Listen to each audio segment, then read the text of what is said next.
Yang YB Datuk Dr. Ahmad Azam bin Hamzah. Assalamualaikum dan salam sejahtera. Datuk Seri Yang di-Pertua, soalan saya nombor 5. YB Menteri. Bismillahirrahmanirrahim. Assalamualaikum warahmatullahi wabarakatuh dan salam sejahtera. Datuk Yang di-Pertua, terima kasih Yang Berhormat Datuk Senator yang bertanya soalan berhubung tentang ASEAN dan juga terkait dengan nelayan.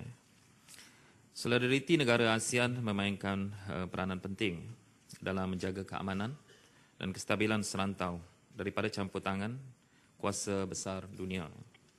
ASEAN menerapkan prinsip utama dalam hubungan antarabangsa yang dikenali sebagai ASEAN Centrality yang menekankan kesepakatan negara ahli dalam mengendalikan isu-isu semasa geopolitik termasuk isu Laut Cina Selatan. ASEAN melaksanakan libat urus melalui platform pelbagai hala seperti ASEAN Defence Ministers Meeting dengan izin ADMM dan ADMM Plus dengan rakan dialog ASEAN iaitu Amerika Syarikat, Australia, China, India, Jepun, New Zealand, Republik Korea dan Rusia. Dan ASEAN Regional Forum ARF bagi meningkatkan kerjasama dan membina keyakinan dalam usaha mengurangkan ketegangan dan mengelakkan konflik di rantau Asia Tenggara. Isu pencerobohan nelayan di Laut Cina Selatan merupakan salah satu isu utama yang dibincangkan oleh ASEAN, terutama berkaitan dengan illegal, unreported and unregulated fishing, iaitu IUU, yang menjadi kebimbangan di kalangan negara ahli. Pelbagai aktiviti telah dilaksanakan seperti pembangunan kapasiti dan eksersis ketenteraan, terutamanya melalui ADMM Plus, Expert Working Group, EWG, serta eksersis maritim ASEAN Plus 1 dengan negara-negara seperti Amerika Syarikat, China dan India. Kesimpulannya, kerjasama pelbagai hala melalui ASEAN, kerjasama sub-rantau dan kerjasama dua hala adalah pendekatan terbaik dalam menguruskan isu-isu keselamatan tradisional dan bukan tradisional yang memerlukan pelibatan pelbagai pihak di peringkat kerajaan, ketenteraan dan agensi penguatkuasaan.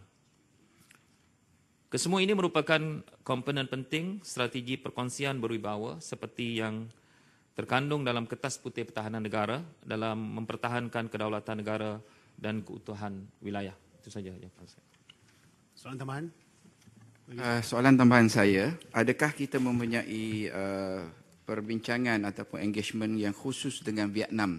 Kerana di sebelah pantai timur seringkali dicerobohi, perairan kita dicerobohi oleh nelayan-nelayan daripada Vietnam. Saya rasa sudah sangat kerap kali yang bukan saja mengancam pendapatan nelayan kita, bahkan sebab mereka adalah sangat-sangat agresif dan mereka juga boleh mengancam nyawa nelayan-nelayan kita. Terima kasih. Menteri. Terima kasih Yang Berhormat Senator. Kita tahu bahawa kita di Kementerian Pertahanan, trust utama kita tahu bahawa Malaysia sebagai sebuah negara maritim.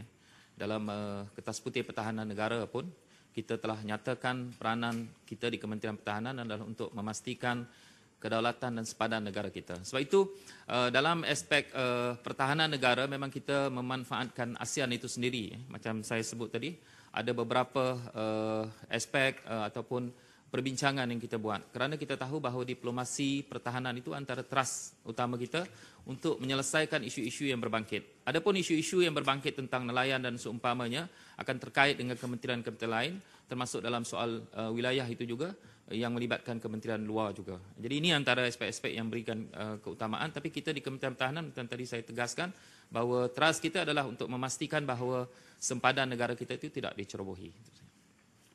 Soalan